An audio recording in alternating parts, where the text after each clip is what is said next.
I think my greatest success in the last 15 years has been the shift from being concerned about answers to being concerned about questions.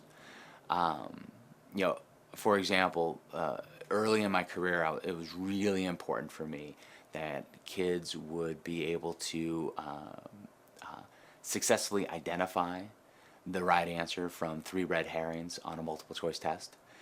That was critical to me, and we spent a lot of time, memorizing those right answers. Uh, I like to think about it now as bulimic learning.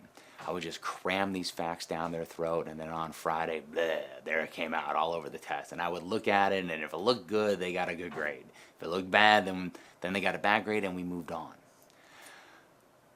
That's not how innovation works in the real world. It's not how business works in the real world. That's not how science works.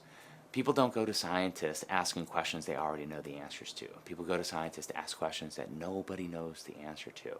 And that's real exciting. Um, and so I think that now being concerned about questions, being concerned about where students' minds are going and what they're wondering about as they're interacting with the material, um, not only I think is that a lot more important, but I think it's a lot more fun. Let me give you an example to kind of illustrate the point. So earlier I was talking about this project about how the need for water influence the political, economic, legal, and technological development of the world's first civilizations.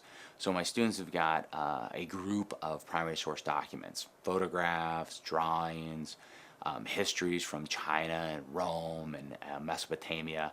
And one of the things they have is an excerpt from Hammurabi's Code, one of the oldest surviving records of organized laws that we have.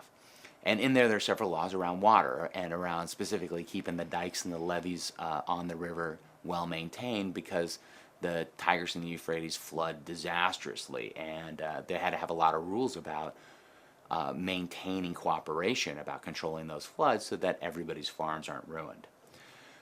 So 2 years ago, here comes this 14-year-old freshman, walks up to me and says, Mr. Orphal, we're reading here in Hammurabi's Code, and she points back to her group of students who are analyzing these documents.